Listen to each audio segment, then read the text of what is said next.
Hey, how does it feel to have nobody from the bride's family at the wedding? We're popping champagne and celebrating my engagement. To Brittany, for that reason, we'll be attending Kristen's engagement dinner. This is a very important time for Kristen. You're her older sister, so please understand. Besides, you've always been a strong person. I believe you'll be fine on your own. Those words were more than a family message to me. It was supposed to be the happiest day of my life. Standing in the dressing room mirror, dressed in pure white, I felt my heart beat quietly and somehow coldly. Minutes before the ceremony, the notification tone on my phone rang through the silence like a signal for an ending. In that instant, my world ended and, in the truest sense, began. It was a system alert telling me that the final execution condition of the large system migration plan I had spent years designing, Project Independence, had been met. As predicted, as simulated, no margin for error. I opened the messaging app calmly and read the full, mocking text. My family, because I was a strong girl, had chosen not to attend my wedding and instead went to my sister's engagement party. The phrase strong girl sounded like an old command in an obsolete program. Every time that command ran, I had been forced to execute processes called self-sacrifice and endurance. But today was different. I had the administrator privileges, the admin password, to disable that obsolete command and update the entire system. I traced the pure lace of my wedding dress with my fingertip and quietly returned to the phone's home screen. No trembling, only an icy calm. Folder name, Utilities. Without hesitation, I tapped the shortcut I had pre-configured inside it. First tap. The banking app launched and my biometric cleared. I opened the preset Scheduled Transfers list and swiped left on the entry labeled Father Welfare Vehicle Loan. I tapped the Confirm button to stop. One of the burdens that had been deducted from my account every month disappeared. Next tap. I opened the Home Network Management app and selected the icon for my parents' Wi-Fi router. From Shared Device Management, I selected my parents' and Kristen's phones, tablets, and smart TV and tapped Revoke Access Permanently. The comfortable internet environment they took for granted was, in that moment, cut off by my hand. I continued by opening the account management pages, bookmarked, for the many shared subscription services I had been paying for, and removed their accounts from family sharing in the same way. All of it took less than a minute in total. I had rehearsed these steps in my head and in a real test environment countless times for this day. When all protocols were complete, I opened the family group chat one last time. With cold fingertips, I typed the final line that would end 33 years of being the obedient daughter. Good to hear you're having fun. All transfers and shared services have just been stopped. Pay for your own party costs from now on. Thanks for your concern. But with my exploiters gone, the venue in my heart is full. Bye! I'm going to vow eternal love to the person who treasures me the most in the world. When I pressed send, my heart was as calm as a flat sea. I felt the heavy chains I'd carried for years shatter and fall away. Connection to the old system was completely severed. The signal announcing the start of my soul's war for independence had sounded. I set my phone on the table and stood before the large dressing room mirror. The woman reflected back at me wore a pure white wedding gown I didn't recognize. No, this might be the real me. Shed the old skin, reborn in a new form. The real Brittany. Was this really the right thing to do? In the silence, the obsolete program threw one last question up from the depths of my mind. The curses named Good Daughter and Kind Sister made a final attempt at resistance. Answering that question, a flood of past log data flashed through my head.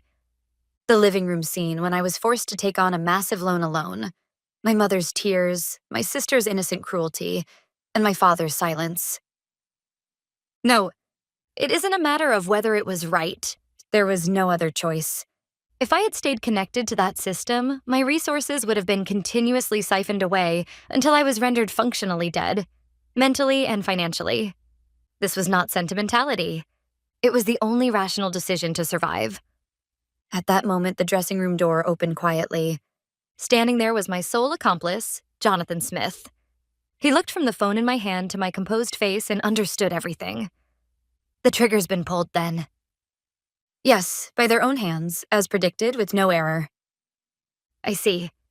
He let out a short breath, came to my side, and gripped my hand firmly but gently. That warmth only strengthened my resolve. Aren't you scared? No. I looked him straight in the eyes and answered clearly. Fear is for the unknown. What's happening today is not unknown to me. It's the result of years of analysis, patterns, probabilities, repetitions. It's one of the most certain outcomes my work ever produced. Today simply made that prediction real. You are really strong. I only had to become strong to survive. At that moment, someone knocked softly on the dressing room door. It was my college friend, Tess. She looked pale and worried about the empty seats in the venue. Brittany, are you really okay? Your family, no one is... Tess's eyes filled with tears, and I gave her the best smile I could muster right then. I'm being reborn today. I've cut every old chain with my own hands. Watch me. Witness my true birth. Something in my determined gaze registered with Tess. She wiped her tears and nodded hard. Okay, Brittany, give me your best smile. We're all your family today. The music swelled and the doors opened. Alone, I walked down the pristine white aisle. At the end were my friends' warm faces and Jonathan Smith waiting at the altar. A glance at the empty family section brought no pain. What had existed between them and me had been nothing but one-sided exploitation. Looking at Jonathan in front of me, certain I could make a true commitment with him, I spoke my vows into the microphone more powerfully than anyone. The hall erupted in applause and my friends' cheers pushed me forward. During the reception, soft afternoon sunlight bathed the garden terrace. Still, the gap left by the empty family seats cast a slight hollow in my heart. Sensing how I felt, Jonathan leaned in and whispered by my ear. Tired a little? Yes, just a bit. Shutting down a system takes more energy than I thought. When I smiled at him, he stroked my hair with affection. It's okay. From here, it's the startup sequence of the new system. It's going to be wonderful. Just as he said, the sequence began in ways I couldn't have imagined. At Jonathan's friend Brian's offbeat suggestion, the party was live-streamed on social media, and strangers were invited to fill the empty seats with blessings. At first, I thought it was a joke, but people who had seen the posts began arriving one after another to say, "Congratulations." Before I knew it, the venue that had felt lonely was packed with beaming faces and cheerful energy. The pure goodwill and congratulatory words from strangers were the first unconditional blessings I had ever received. At that moment, I understood with my whole heart that family is not determined by blood. Watching the unbelievable scene unfold, Jonathan and I were overcome with tears of joy, wrapped in warm love. The dreamlike time passed quickly. After the bustle faded on the terrace, I surrendered to a pleasant tiredness. Jonathan sat next to me and gently placed a champagne glass in my hand. What an unbelievable day. Yes, truly. I didn't even know how to cry tears of joy. We clinked glasses lightly. The crisp clink sounded in the twilight sky. I watched the sunset tremble inside the champagne glass and quietly savored the meaning of the day. How much resolve had it taken to bring this perfect day about? Sensing my thoughts, Jonathan held my hand without saying a word. That warmth rekindled the memory of the day 5 years ago when our real fight began. When my father collapsed in an accident and needed an expensive welfare vehicle, I was summoned to my parents' house. It wasn't a meeting. My mother slammed open a thick catalog and pushed the most luxurious model in front of me, then said as if it were obvious, "You'll take out the loan." When I logically proposed splitting the cost, my suggestion was immediately smothered by emotion. How ungrateful you are. Are you going to abandon your father? My sister collapsed into tears. My mother wore a look of disappointment. My father just hung his head. A perfectly staged theater designed to isolate me. I made one last attempt at resistance. I never said I'd abandon him. I only suggested we share the burden. Isn't that what helping each other really means? My painfully reasonable rebuttal left my mother momentarily speechless, but she quickly played her strongest card. Who do you think raised you? Those words were a curse. They invalidated all logic and implanted an absolute guilt in me, the strongest kind. How much do you think we've sacrificed for you? And now you can't even repay us a little? What an ungrateful child you've become. I'm so sad. There were faint tears in her eyes. She truly believed she was the tragic mother. In this system, she was the absolute justice. Nothing I said could change that. Every counter-argument would be absorbed and neutralized. That is how the system was designed. I realized that any resistance was useless and said only, "I understand." The instant those words left my mouth, my mother and Kristen's faces lit up. "Really? Thank you, Brittany. As expected of you, sis. We can count on you." Their sudden turnaround chilled me to absolute zero. That night, I went to Jonathan Smith's place, and together we sketched the blueprint for our future. No, at that point, it wasn't a concrete blueprint yet. We created a new file and named it Project Independence. On the first line, I wrote, "System name, Brittany family. System overview, an asymmetric exploitative system designed with the sister as the primary resource provider and the younger sister as the primary resource consumer. Vulnerability, unconditional trust under the name family." My fight began quietly that night. I endured, analyzed, and designed. A perfect plan to gain complete independence from this warped system, the blueprint for Project Independence. "Make them pull the trigger themselves," Jonathan said. "But what will that trigger actually be?" "I can't decide yet. I don't have enough weapons right now." "Right. For now, we collect data and keep analyzing." That night, we pledged to a long-term strategy with no specific dates or execution conditions set. The goal was singular: to create a situation in which I would be completely independent, financially and mentally, so they could no longer exploit me. Over the coming years, the two of us would gather the weapons for that: financial power and proof of their wrongdoing. My lonely battle became our fight that night. So I didn't cry. What happened today was the predicted outcome of the long fight that began 5 years ago. This was not a tragedy. It was simply the final phase of a plan. Snapping back to the present, Jonathan looked at me with a gentle expression that showed he understood how that night 5 years ago had become our origin. Because of that night 5 years ago, today exists. He squeezed my hand hard and said, "Yes, that's why I didn't cry.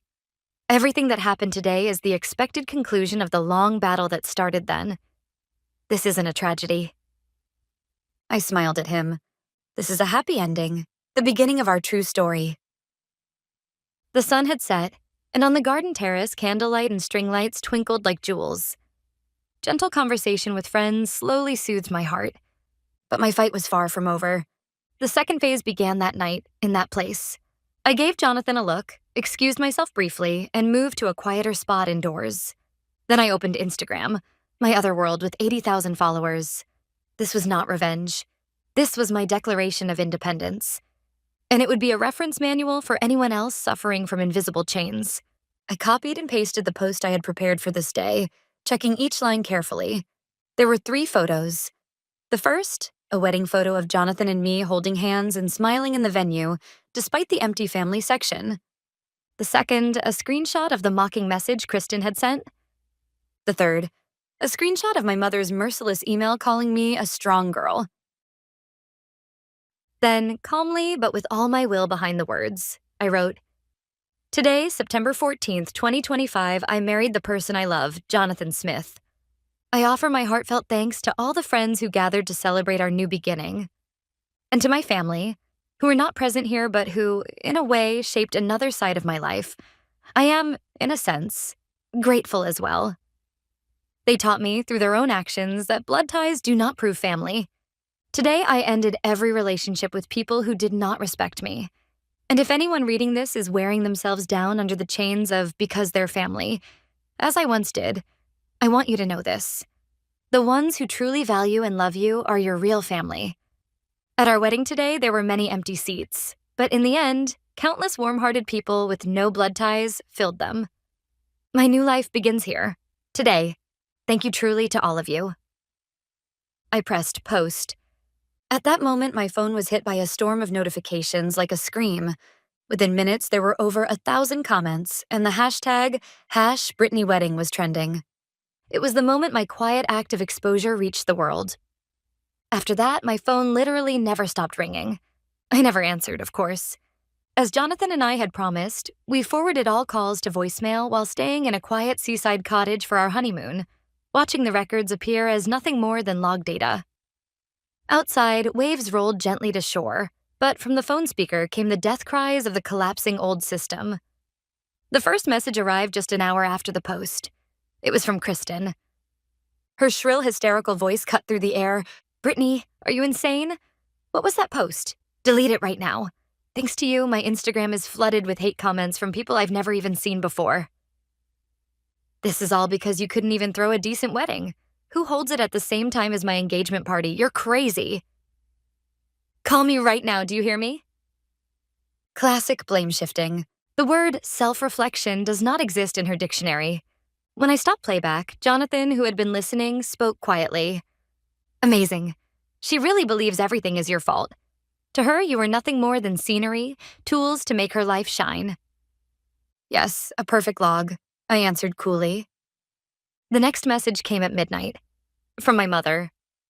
It was a carefully calculated mix of sobs, broken words, and victimhood. Hello, Brittany. Please pick up the phone. Everyone in the neighborhood has seen your post. How am I supposed to face them tomorrow? You really did stop your father's car loan, didn't you? How could you do something so cruel?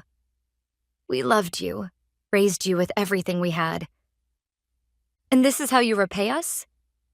You've done this to us. She had no understanding of what they had done. Or rather, she refused to understand. All she could do was lament her own suffering and try to bury me under guilt. Jonathan pulled me close. So her so-called love was just another name for control. The moment you became uncontrollable, this is what happened. Yes, not love, dependency and exploitation. The system simply broke. Because of my post, Kristen lost all her PR contracts within the week. Her social media history was dug up, exposing years of selfish posts, branding her with a permanent digital scar. My parents became completely isolated, my father at work, my mother in her church community. That update came through a call from my uncle on my father's side, his voice almost gleeful. Brittany, I saw your post. Well done. Years of frustration finally lifted. Maybe now your father will finally wake up. The whole family's been calling me, asking what's going on. I told them flat out everything you wrote was true. Especially after your dad's accident, things got unbearable. Listen, if you ever need anything, you come straight to me. You're our pride. His strong support warmed me deeply, proof that I was not alone. By the time the call log topped 100, the last message came. From my father. His voice was thin, trembling. Brittany, it's me. Your father, I'm sorry, I didn't know your mother and Kristen would do that. No, I knew, but I couldn't stop them. It's all my fault. Please, just once, let me talk to you again. Please pick up. Brittany? That frail voice wore the shape of an apology, but it stirred nothing in me. When the playback ended, only the sound of the waves returned to the room. I stared silently at my phone. Jonathan peered into my face. Are you okay? Yes, I am. I lifted my head and smiled firmly at him. Hearing that voice erased the last of my doubt. Now I know without a single hesitation, my decision was right. What do you mean? He said, I'm sorry. But sorry for what? For keeping me locked in an exploitative system all those years? For killing my spirit piece by piece? No, what he was apologizing for was only one thing. That the situation had gotten so bad their security was threatened, and he had been too powerless to stop it. Jonathan nodded deeply.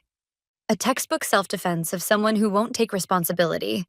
By asking for your forgiveness, he's really just trying to forgive himself.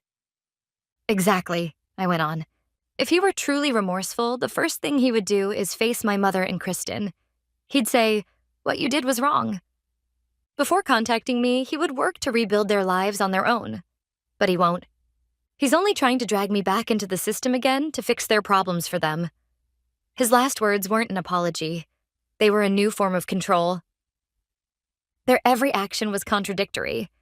Even their apologies were nothing more than fresh tactics of manipulation. Sitting beside Jonathan, I quietly saved all those logs into a file. I named it Shutdown Log. Old system. The complete collapse of the system was confirmed. That's the final report, I said. Yes, a flawless record, Jonathan replied, and we'll never need to open it again. I nodded, then held down the power button on my phone. The light disappeared, leaving only a slab of black glass. The connection to the old world was, physically too, completely severed. A year passed. Jonathan and I lived quietly in our new apartment. On the wall hung just one wedding photo, us smiling radiantly despite the rows of empty seats. It was no longer a symbol of pain. It was a monument to the freedom we had won, proof that we had cut the chains with our own hands and built a new life. Not long after moving in, Jonathan's parents invited us to dinner. There, they welcomed me warmly. "You are truly our daughter now." At their unconditional love that surpassed blood, I broke down in tears. All the sorrow I had buried for so long finally washed out of me, purified with those tears. From my old family, there has been no contact. Only occasionally did my uncle update me on their situation. Because I stopped sending money, the loan for my father's welfare vehicle soon fell behind. The car was repossessed. His mobility became severely restricted, and no one had the means to help. Kristen, once playing at being an influencer, lost all her PR contracts in the social media firestorm. Her income dropped to zero. With my financial support gone, her extravagant lifestyle collapsed. Her proud engagement ended when her fiancé quickly lost interest.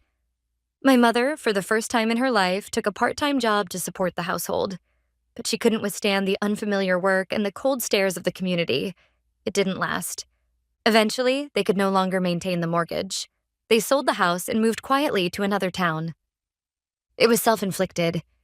Even as my uncle told me all this, I felt nothing. Only once on my birthday did a short message arrive from an unfamiliar number. My father's phone. "Brittany, happy birthday, that's all." I neither deleted it nor replied. Was there regret hidden in those few words? Or was it the start of another trap, another attempt to draw me back? I didn't know, but it no longer mattered. The authority to judge, to respond, to manage the risks, all of it now rested with me. After staring at the screen for a few seconds, I set the phone down and smiled at Jonathan, who was brewing coffee beside me. The phrase, "because they're family," is not a license to excuse cruelty. If no one saves you, then you must save yourself. And family is not defined by blood. The people who truly value and love you, those are your real family. The door, I closed myself. Whether I ever choose to open it again, that too will be my decision. There are no chains left anywhere. In this country I designed and rule, the queen is me.